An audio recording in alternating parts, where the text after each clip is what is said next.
रामकृष्ण हरी मंडळीनो, आपण 84 लक्ष योनी फिरून या मनुष्य देहात आलो आहोत. हा देह म्हणजे ईश्वराने दिलेली एक सुवर्ण संधी आहे आणि या सुवर्ण संधीचं सोनं करण्यासाठी आपण झटलं पाहिजे. पण दुर्दैवाने आपण मायेच्या निद्रेमध्ये झोपलो आहोत, एका स्वप्नामध्ये आहोत. आणि या स्वप्नामध्ये असतानाच संत तुकाराम महाराज या अभंगातून आपल्याला गदा गदा हलवून जागे करत आहेत.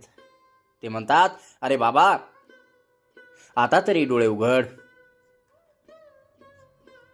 काय म्हणतात? आता तरी डोळे उघड, हे जाणून घे. डोळे उघड आणि जाणून घे की तुझा लाभ, जो मार्ग आहे तुझ्या मुक्तीचा, मोक्षाचा, तो आपल्याला जाणून घ्यायचा आहे. त्यामुळे ते आपल्याला उठवत आहेत आणि या अभंगाद्वारे ते आपल्याला गदागदा हलवून जागे करण्याचा प्रयत्न करतायत. संत तुकोबाराय म्हणतात, आता उघडी डोळे जरी अद्यापी न कळे, तरी मातेची खोळे दगडाला पोटासी. माया मोहाने अंध झालेल्या जीवा, काय म्हणतात महाराज आपल्याला? अरे जीवा, माया मोहाने तू अंध झालायस, आंधळा झालायस. आता तरी तुझे डोळे उघड.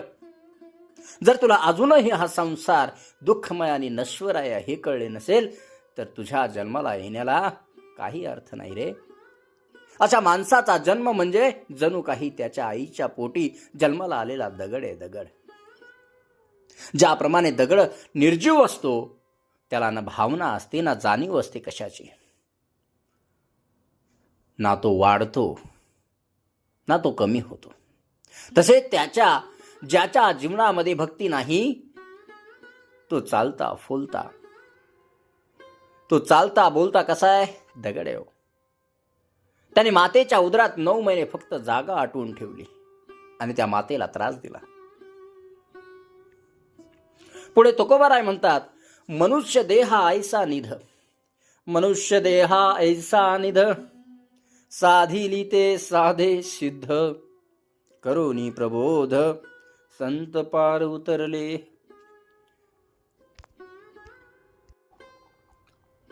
मनुष्य देहा ऐसा निध. मनुष्य देहा ऐसा निध म्हणजे काय? मनुष्य देह म्हणजे एक महान निधी आहे. काय निधी म्हणजे काय? खजिना आहे. साधिली ते साधे सिद्ध. जे मनात आणलं, जे करण्याचा प्रयत्न केला, जे साध्य करायचा प्रयत्न केला, ते साध्य निश्चितपणे प्राप्त करून घेऊ शकतो. हा मनुष्य देह आहे. या देहामध्ये राहून जे पाहिजे ते मिळवता येईल. अनेक संतांनी याच देहामध्ये स्वतःचे आत्मज्ञान जागृत केले आणि त्या भवसागरातून मुक्त झाले. सगळ्यात महत्वाचं म्हणजे भगवंताची प्राप्ती करण्यासाठी काय लागतो? काय लागतं? मनुष्य देह लागतो. मला सांगा, हा कुत्रा, मांजर, डुक्कर, गाढव, हत्ती, घोडा, सिंह, वाघ, हे सगळे जे जनावर आहेत, हे सगळे जे प्राणी आहेत, ते भगवंताची प्राप्ती करून घेऊ शकतात का? घेऊ शकतात का? नाही. का? काय कारण आहे? अहो, मनुष्याकडे जो विवेक आहे, तो या प्राण्यांकडे विवेक नाही. आणि त्या विवेकाच्या आधारावर या मनुष्य देहात असताना आपण त्या भगवंताची, त्या पांडुरंगाची, त्या विठोबाची प्राप्ती करून घेऊ शकतो. मग आपल्याला काय हवं? मनुष्य देह, जो की आपल्याकडे आहे, आणि विवेक तोही आपल्याकडे आहे. आपलं हित अहित हे आपल्याला समजतं. काय चांगलं काय वाईट हे सुद्धा आपल्याला समजतं. त्यामुळं हा जो मनुष्य देह आपल्याला मिळालेला आहे, हीच एक सुवर्ण संधी आहे. त्यामुळेच तुकोबाराय पहिल्या चरणामध्ये म्हणतात ना, आता उघडी डोळे जरी अद्यापी न कळे. आता गरज आहे डोळे उघडायची. हो, आता. हा मनुष्य देह जोपर्यंत आहे, तो तेव्हा जर डोळे उघडले नाही, तर इतर योनीमध्ये आपण कितीही प्रयत्न केला तर त्या भगवंताची प्राप्ती होऊ शकत नाही. कारण तो जो विवेक या मनुष्य देहामध्ये आहे, तो विवेक प्राणी मात्रामध्ये, जे इतर प्राणी आहेत, त्या देहामध्ये नाही.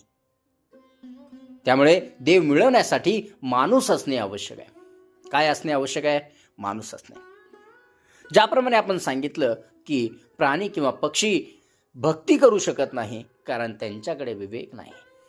आपल्याला विवेक दिला आहे म्हणून या खजिन्याचा वापर करा.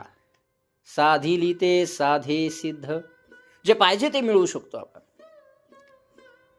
नाव चंद्रभागे तिरी, उभी पुंडलिकाचे द्वारी. नाव चंद्रभागे तिरी, उभी पुंडलिकाचे द्वारी. कट धरून या करी, उभा उभी पालवी. अहो, पंढरपुरामध्ये चंद्रभागेच्या वळवंटात पुंडलिकाच्या दारापाशी एक नाव उभी आहे. नाव, ही नाव म्हणजे कोण आहे? ही नाव म्हणजे काय? तर साक्षात पंढरीचा पांडुरंग आहे. तो कमरेवर हात ठेवून उभा आहे आणि सर्वांना खुनेने बोलवत आहे, खुनवतोय सगळ्यांना. अरे बाबांनो, या माझ्याकडे या, मी तुम्हाला या भवसागरातून, या जन्म मृत्यूच्या फेऱ्यातून पार नेतो. अहो, मनुष्य देह भेटलाय ना, आपण नशिबान आहोत. आणि सगळ्यात महत्वाचं म्हणजे आपण या महाराष्ट्रामध्ये जन्माला आलो, ज्या ठिकाणी आपला पंढरीचा पांडुरंग आहे. या पंढरीच्या पांडुरंगाकडे जाण्याची ही गरज नाही आहे.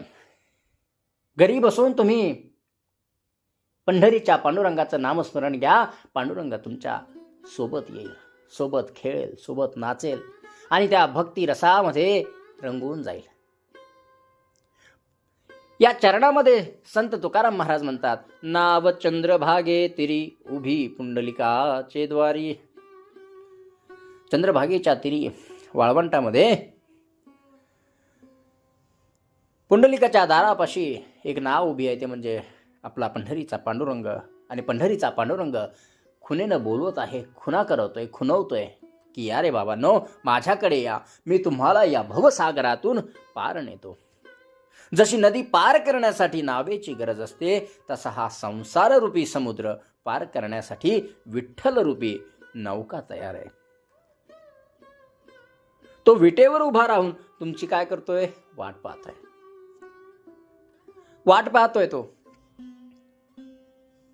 माझा भक्त, माझा वारकरी माझ्याजवळ कधी आहे? अहो, तुम्ही नामस्मरण घ्या. पांडुरंगाचं नामस्मरण रोज करा. पांडुरंगाचं नामस्मरण केल्यानंतर तुमच्या आयुष्यात काय बदल होतो ते बघा. अहो, कितीही मोठं संकट असू द्या, तो पांडुरंग पाठीशी उभा राहतो. तुकोबाराय पुढे अभंगामध्ये सांगतात, तुका म्हणे फुका साठी, पायी घातली या मिठी. तुका म्हणे फुका साठी, पायी घातली या मिठी. होतो उठा उठी, लवकरीच उतार. तुकोबाराय म्हणतात, या नावेमध्ये बसण्यासाठी तुम्हाला पैसे लागणार नाहीत. फुकट आहे, फुकट.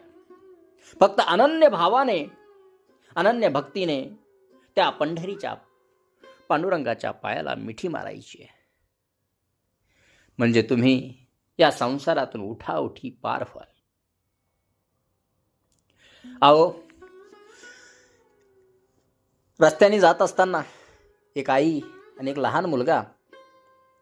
आईच्या डोक्यावरती वजन आहे, मोठी पाटी आहे, टोपलं आहे, जिथे शेतामध्ये चालली आहे. लहान लेकरू चित्त, हे जे मन आहे, हे कशाने शुद्ध होणार आहे? तडाखा वाढलाय तर भगवंताच्या नामस्मरणाने. लेकराचे पाय भाजतायत. आपल्या मनातील जो द्वंद्व आहे, आईच्या डोक्यावरती द्वैत भाव आहे, वजन आहे, तो द्वैत भाव आपल्याला लेकराच्या तोंडाकडे आईनं बघितलं आहे. मी भगवंत आणि मी पांडुरंग, आईच्या तोंडाकडे बघितलं. मी आणि पांडुरंग वेगळे आहोत, हा जो द्वैत भाव आहे, मायेचा पाना फुटला काढून टाकणं गरजेचं आहे.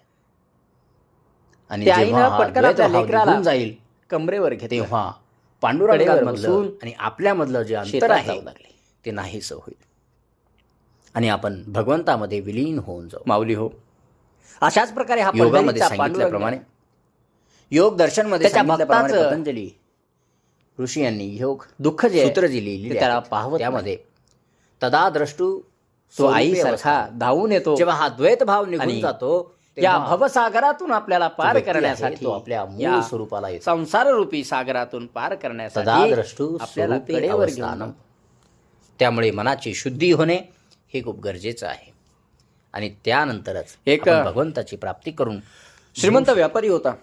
त्यामुळे तुकाराम महाराज म्हणतात, त्याच्याकडे थोडे एक आहे थोडे आहे सेवक चित्त होता, साहे नोकर झाले. होता, कामाला जेव्हा आपलं मन आपल्याला त्याच्या सोबत सेवेला करतं, तेव्हा जो नोकर आपण त्याचं काम जे करायचं कार्य आहे व्यापारीचं, भगवंत व्यापाऱ्याचं, प्राप्तीचं, ते आपण त्याच्या कामावरती सहजगत्या व्यापारी करू खुश शकतो. होता त्या सेवकाच्या. आणि त्या भगवंताची त्यामुळे प्राप्ती त्याने करून घेऊ शकतो.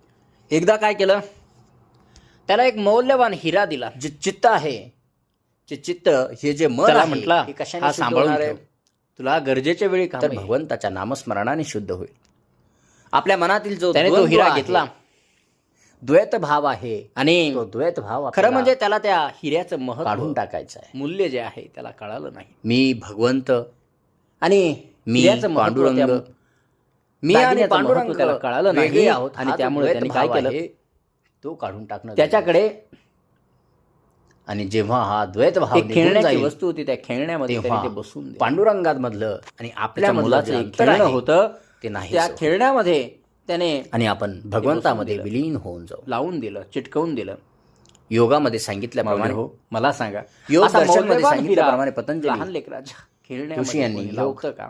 सूत्र जी लिहिलेली आहेत त्यामध्ये त्यानं लावलं. तदाद्रष्टु कारण त्याला त्याचं स्वरूपे मूल्य अवस्था. माहित नव्हतं. जेव्हा हा द्वैत भाव निघून जातो, त्याचप्रमाणे तेव्हा जो व्यक्ती आहे तो देव आपल्या म्हणजे मूळ तो स्वरूपाला व्यापारी येतो. आहे, ज्याने आपल्याला हा मनुष्य तदाद्रष्टु देह स्वरूपे नावाचा अवस्थानम. हिरा दिलाय. त्यामुळे तर आपण तो मनाची केवळ शुद्धी होणे खाण्यापिण्यात हे आणि या खूप गरजेचं संसारात आहे. म्हणजे काय आणि खेळण्यात त्यानंतरच घालवला आपण तर भगवंताची आपण प्राप्ती त्या करून सेवकासारखे घेऊ शकतो. मूर्ख आहोत. त्यामुळे तुकाराम तुकोबाला महाराज काय म्हणतात, म्हणतात, थोडे आहे, मायेच्या थोडे पोटी आहे हिरा यायला चित्त हवा साहे होता. झालिया. मायेच्या जेव्हा पोटी आपलं त्या मन मातेच्या आपल्याला पोटी हिरा सोबत जन्माला करतं, यायला हवा होता. तेव्हा तर आपण भक्ती हे जे न कार्य करून आहे, स्वतःला भगवंत काय केलं, प्राप्तीचं, दगड सिद्ध केलं. ते काय आपण केलं, सहजगत्या करू पांडुरंगाचं शकतो. नाव न घेता आणि त्या भगवंताची आपण प्राप्ती विवेक असून करून सुद्धा, घेऊ शकतो. जन मनुष्य देह असून सुद्धा आपण भक्ती केली नाही. आणि आपण काय ठरलो, तर आणि जेव्हा हा दगड द्वैत ठरलो. भाव निघून जाईल, त्यामुळे तेव्हा भगवंताचं नामस्मरण करा. पांडुरंगामधलं रोज आपल्यामधलं जे अंतर आहे सकाळी ते उठल्यानंतर नाहीसं होईल.